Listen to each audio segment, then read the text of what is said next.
What's going on, guys? We are back with another Childish Gambino video. You guys are now able to watch the Awaken My Love video that just dropped today, literally maybe like 45 minutes ago as of the time of this recording. So I'm excited about this as well. The Awaken My Love video was not a first reaction. I had heard that one before.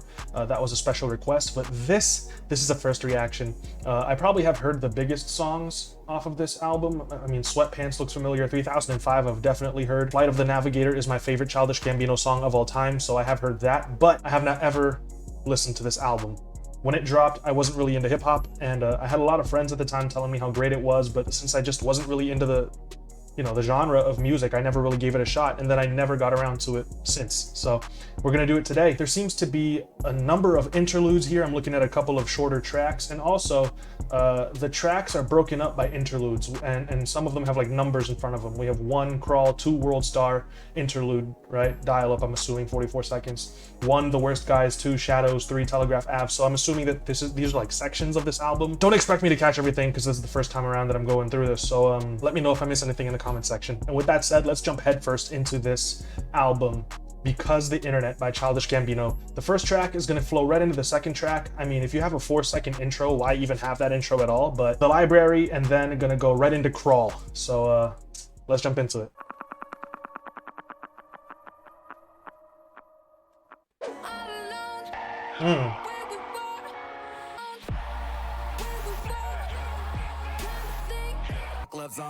Ooh, oh, hi-hats now, let's go. Flow's crazy, energy is awesome.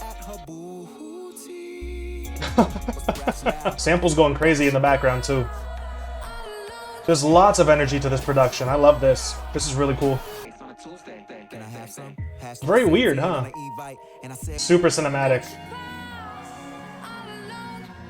So starting off with lots of energy. I think that the production is super interesting, weird at some points, but definitely grabs the attention, right? The very heavy drop during the chorus with the woman singing has that really loud, staticky sort of snare, lots of energy, the epic sounding choirs in the background. He likes to play with the dynamics a lot. I mentioned the word dynamics a lot in the Awaken My Love video because he's just super aware of all of that. During his verses, the track gets so quiet. The production just dies down, the drums become muffled, the snare actually turns into like a sine, note, which I think is a really interesting choice. It sounds very laid back so that his vocals are really the loudest thing going on. But it builds right back up into the chorus and into that drop again. So the energy is just going up and down and up and down. And I think that that's really cool. I really am a fan of the cinematic sort of bridge with all of the strings and the elements that came in there. The vibe kind of switched up, and it really sort of became almost like a soundtrack to something that I think is it sounds awesome. I would definitely watch a movie that had that sort of energy to it in the soundtrack.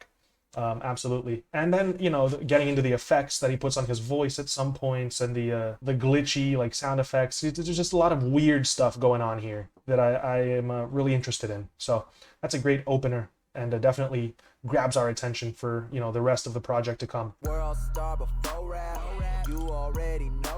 Wow. Some A$AP Rocky vibes here, right? The flow's picking up, speed's picking up. Worldstar videos are never horizontal. This is cool. This is really cool. When did this come out? This came out in 2013. Man, the Worldstar was huge back then, and this is so much like early meme culture vibes to it, this track specifically. When I'm looking in the mirror, super lazy flow. I like this. Man, the panned pluck sound is so crazy. So he said we're all Big Brother now. Is this some sort of like a critique that everything now is on film, everything's being recorded all the time? Because the album's called Because the Internet. Worldstar is an internet sort of a thing. I'm seeing tracks like Dial Up on here also making references to the internet. There were like glitchy computer sound effects in that Crawl track. Here now, obviously, clips of Worldstar videos. I'm assuming this is some sort of like maybe not a criticism or a critique, but like a commentary on what the internet was like at the time. That's what I'm getting from it. This is so crazy.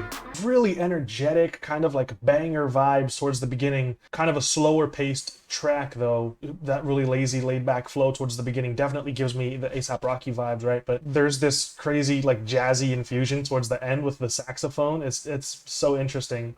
He is absolutely crazy. Some of the drum sounds kind of sound a little dated. This is from 2013. The arrangements, the actual drum patterns themselves, like all of that was I mean, it's fire today, so you can tell just how ahead of its time it was. That's really interesting, and I am starting to feel almost like a theme commentary on the internet and what it was like, and the fact that everyone has a phone and they're constantly recording everything nowadays. Definitely starting to feel that.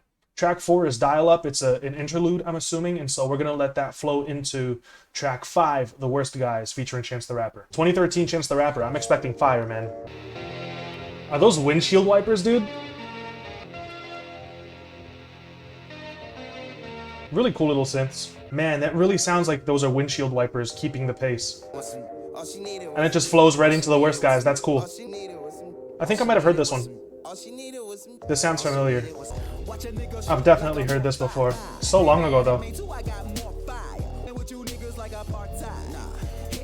Apartheid bars. Sheesh.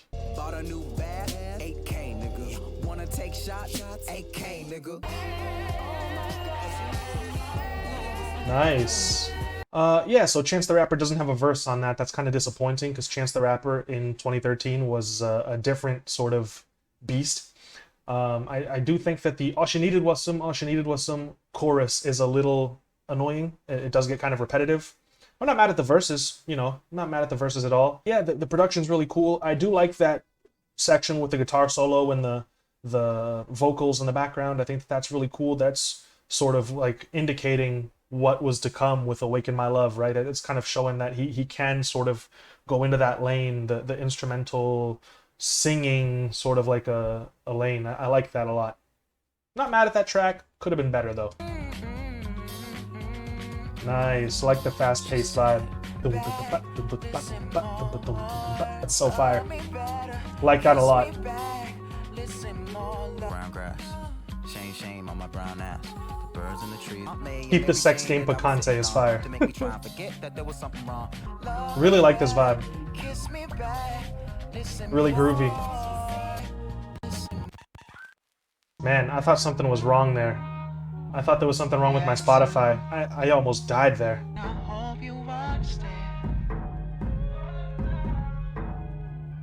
Man, a radically different vibe than the one we were just listening to, huh?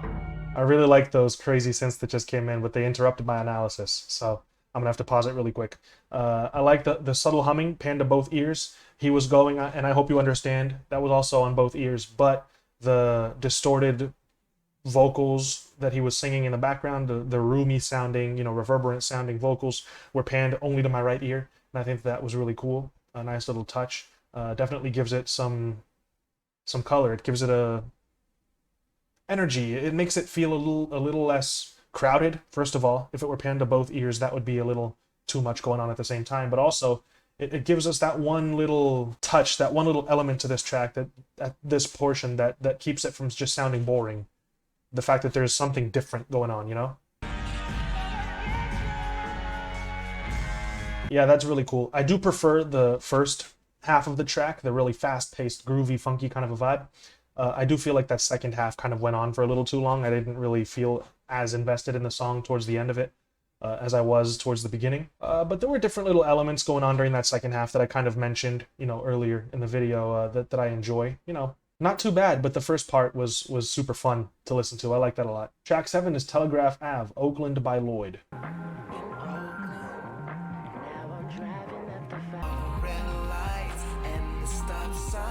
Nice. The chants on the offbeat, man. Man, I'm getting a whole lot of like really poppy Drake 2012 sort of vibes, you know? Take Care kind of vibes with this. You know, I definitely... This track sounds dated, but it's not a bad dated. It's a very nostalgic sound. The super bright chords, man. That's so cool. There's also some arpeggiated synths that sound fire. Nice.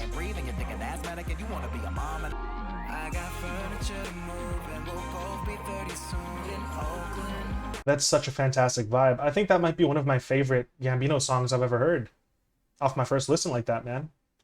That just the way that makes me feel, the nostalgia element to it, how catchy it is, how sweet it is, right? How cool it sounds, the sort of 2012 pop vibes that I'm getting from it. Just something about it just makes me feel really good when I listen to it. So you know, and I don't really hear many people talking about this track, Telegraph Ave. I definitely think that of all the music from him that I've heard, that might be one of my favorites. Nothing has ever topped Flight of the Navigator though. Redbone kind of comes close. Me and Your Mama, but Flight of the Navigator is it. That's it for me, you know? But yeah, Telegraph Ave is really cool. Track 8 is Sweatpants. I think I might have heard this one. Don't be mad because I'm doing me better than you doing you. I think that's this one. We used to play this one at parties when I was in high school. I've heard this one. This is definitely it. Oh, but this track goes crazy though. I'm remembering it now.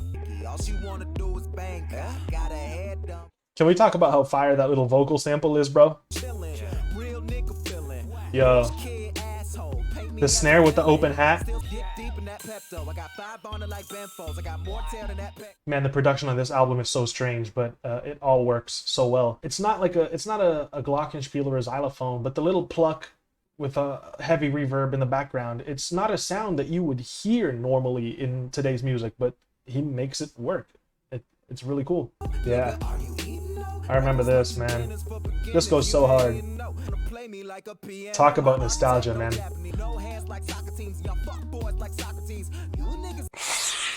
The Socrates bar, bro. Oh my god. No hands like soccer teams.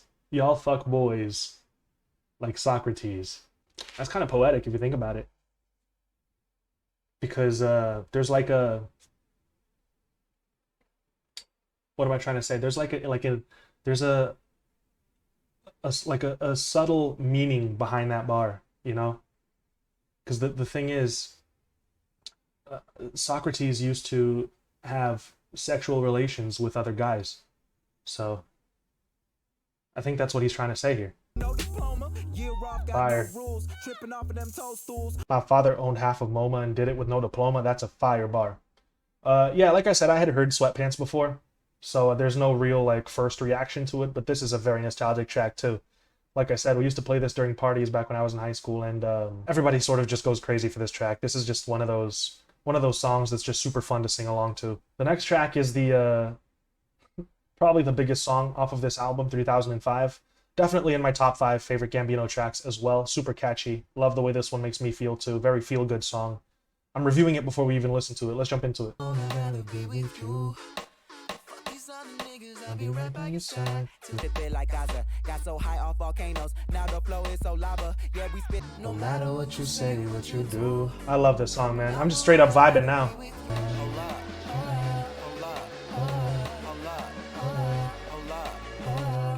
The synths, dude. Talk about an anthem, man. This song is on and you're not smiling. What's wrong with you? What is wrong with you? Seriously. People thought. But now I care more, and nobody out here's got it figured out. So therefore, I've lost. This man put the word "therefore" in a rap song. Gain or leave it like Cobain. Love that flow. I'm long gone, whole crew singing swan song. That's definitely an anthem. Super feel good song. Extremely catchy. Love the production on that. Love when the synths come in for the chorus. That's such a satisfying drop. His verse, he switches up his flow a bunch. He's very versatile. I mean, we don't really have to talk about how great of a rapper he is and how great of a writer and how great of a, I don't know, actor and director and comedian. Like he's good at everything. So we don't have to keep hyping up just how great he is. But that is a fantastic song. It is what it is, man. You can't really hate on that. Like I said, if that's on and you're not smiling, something's wrong with you. You just don't like to be happy, I'm assuming. Track 10, Playing Around Before the Party Starts. I'm going to let that flow right into the party.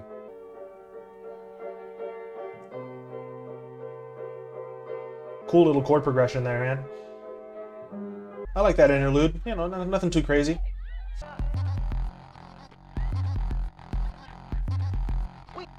Not really feeling this one. In a statue that's Buddhist, got bottles and bottles and bottles of Greeno. Saw I was rich, now they fucking with Beano. Brown leather bag, the vacation Messina. Yeah, his verse is okay, but I'm just not a fan at all of the production. I think it sounds a little too strange for me. It's not strange. It doesn't sound developed enough. The rolling kind of bass, synth bass that's going on in the background doesn't really work for me because I feel like it's just too boring of a sound. I mean, think of like The Plan by Travis Scott, right? That has a rolling bass sound that goes on for the entire track that is kind of rich and you know, it sounds mature. It sounds like it's fitting for the track. Here, this kind of sounds a little dry and I mean, honestly, kind of dead. You know, it doesn't. There's no life. There's no real oomph to the sound, in my opinion. And that's really the main focus of the production, right? That's what the rest is all based around, and it's not a good sound in my opinion. So, you know, I'm not mad at anything that Childish Gambino did on this one. His verses, like I said, is fine, and it's a short track too. It also feels like an interlude, to be honest, but I'm just not a fan of the production. Track 12, No Exit. This is interesting so far. Can't sleep. 3 a.m. stare at the ceiling, murder the feeling, spider crawl. Oh, the undercurrent here, this really distorted kind of guitar sound. This sounds alive and menacing and scary. It sounds like you're in the middle of the woods at night and there's a tiger coming to eat you. This sounds like you know, something that could have been on the Black Panther soundtrack during a fight scene. Something about the way that sounds is putting images of like scary felines in my head, like panthers, tigers, lions, and it feels like something is chasing you almost. That's kind of, I'm a very visual person, so even though I'm hearing music, I have images in my head, and that's what I mean when I say a song is like cinematic, is I'm having really vivid images in my head as I listen to something, and this is giving me you know, just horror movie vibes almost. It's threatening and menacing and alive. I like that. I like that a lot. Look at my feet, I put my sneakers in the trunk. Just takes us out of the vibe, man. Come on. Hey, you alright? Yeah.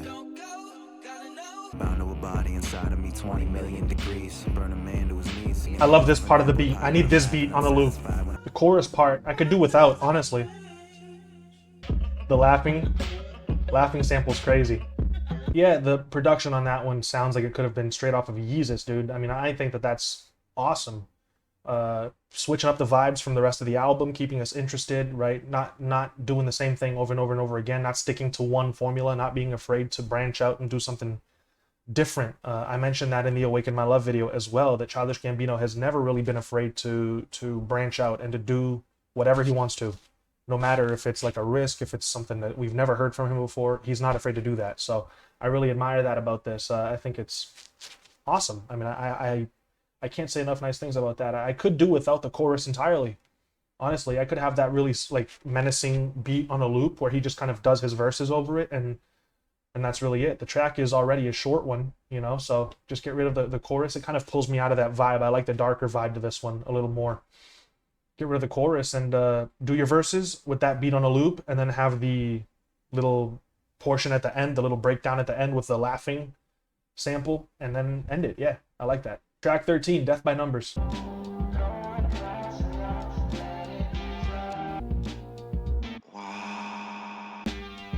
He does these random things that pulls us out of the vibe out of nowhere, man. It's so strange. Yeah, it's, again, kind of just a really quick instrumental interlude. I'm not mad at it. I still am trying to understand why he just pauses the beat out of nowhere just to do a really weird vocal thing and then bring the beat back in, you know? I'm not a fan of it. Put your skits at the ends of a song. I'm not a fan of stopping the production to do a skit in the middle of a track and then just bring the beat back in like nothing happened, unless you're doing it for like a beat switch up or a transition in the song itself. If you're going to do it in a way that makes sense, sure, but if you're just going to do it just to be weird, it's going to be really hit or miss, you know? Next track is Flight of the Navigator. Again, this part isn't a first reaction. I've heard this one. This is my favorite Childish Gambino song of all time, so for the next 6 minutes or so, it's not going to be 6 minutes for you, it's going to be 6 minutes for me. Excuse me while I transcend this plane of existence. Wee! Production, right? The guitars are so hypnotizing.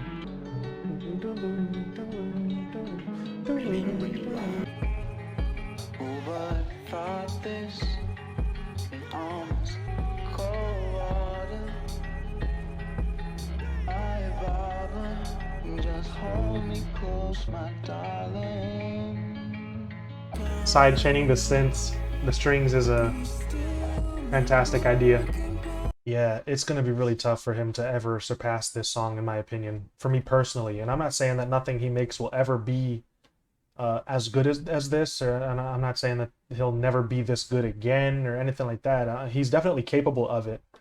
That's really more so just to say how highly I hold this album, right? In such high esteem. I love this song so much. I think it is perfect. I think it is 10 out of 10. It's amazing to drift off to. There's so much passion and raw emotion in this.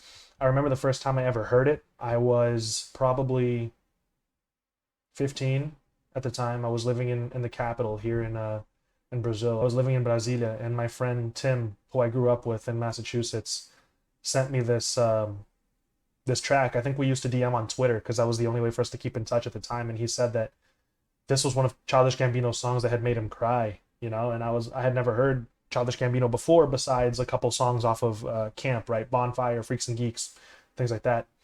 And so I only had rapping Gambino in my head, and I was like, the song made you cry, you know. And I heard it, and I didn't cry myself. I'm just not much of a crier, but I could definitely understand why, you know. It's such a beautiful track. Shout out to Tim, by the way. Track 15, Zealots of Stockholm, free information.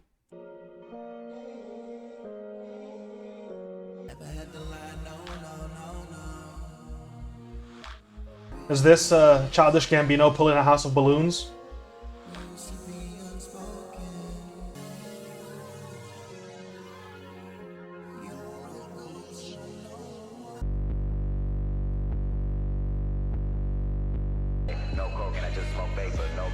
What is this, man? This is so crazy.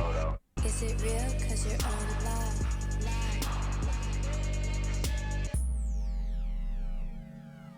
July, what you living? That's a really crazy song. I'm just being honest. I like it, I think. I'm not exactly sure how I feel about this track as a whole right now. All I know is I really want to listen to it again, and I think that the distortion on that bass was crazy. That's really all I know about it. I want to listen to it again, and the distortion on the bass was crazy. I'm definitely missing something, right? There's got to be like a whole theme and message and thing to this album that I'm not picking up on because it's the first time I'm hearing it. But this is definitely one of those tracks that probably carries a whole lot of information in it, and I feel like I'm missing out on it. I feel like something went over my head that I really want to go back and find it. So I can't wait to do that. But yeah, I don't know really how I feel about track 15 yet. Track 16 is Earn.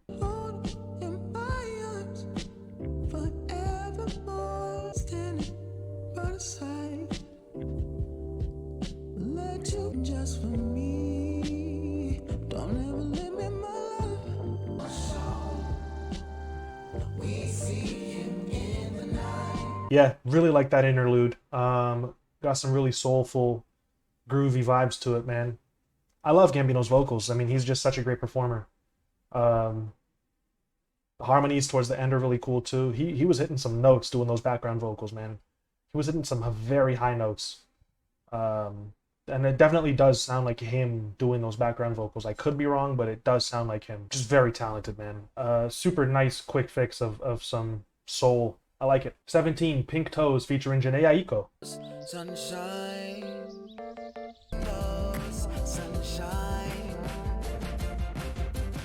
Leave home without it. Move that kilo. Move that kilo. And all the time. Really cool. What, why, and where they sport the flyest pair. She got the nicest hair and she know life is better with this liquor. I'm sidewalk and that don't sound right. But as long as I look fly by prom night.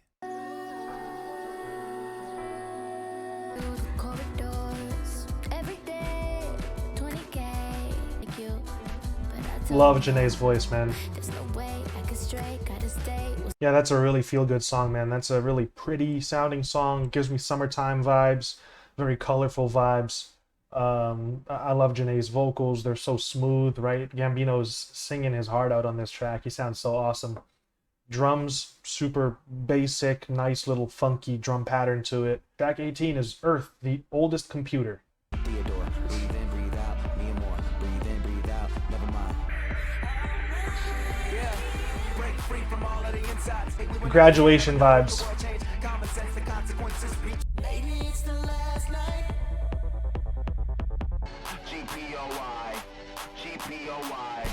Yeah, it's not my favorite song, to be honest. I'm just not really feeling the production to it. But there was one portion there when I definitely got some graduation vibes that I thought were pretty cool. But overall, I just don't really think it's a track that I would come back to be honest. The last track is Life, the Biggest Troll. Every thought I had, put it in a box. Every hang with girls like Elena, but needed some time to re-up tequila in the canteen. First person shooting, Production building is so crazy. first person to speak, mom said I'm wet. I said, hold up, wait a minute. H2O plus my D, that's my hood, I'm living in it. H2O plus my D, that's my hood, I'm living in it. Like HOOD. Nice. Leader, stay on your own shit. Fuck what these clones think. Just remember. Yeah, that's a really cool song, man. I'm never a huge fan of when tracks go over 3.5 to 4 minutes, but honestly, this one's almost 6 minutes long, and I barely noticed the time going by. There's definitely enough going on to keep me interested here, especially the building in the synths, right? The synths that come in around the 3-minute mark are just awesome. You know, they definitely sound like I said, they sound like something out of Tron, super cinematic. They sound so gritty at first, but then some sort of a filter cuts out or something like that. They sound so clean later, you know what I mean? Definitely helps with transitioning between different segments of the song and feeling like it's not just one static thing for 6 minutes that's gonna get old, you know what I mean? So I like the way that this was put together, the arrangements, the orchestration of the song itself, and then he kind of just goes off, you know, for the entire track, which I think is crazy. Definitely some bars in there. I really like the H2OD bar. I thought that was pretty cool. Although it did make me think of the Milk hood, you know. I used to drink that a lot as a kid. Strong bones. Boy got bones for days. So I was about to say he needs some milk. Anyways, man, I like the song. I like the song, and man, this album is definitely doesn't feel like it's 19 songs long. First of all, super easy to listen to. And I don't think I've had an experience like that with an album with this many tracks. Granted, there are like 4 or 5 interludes on here, but that's the reason why it makes it easy to listen to.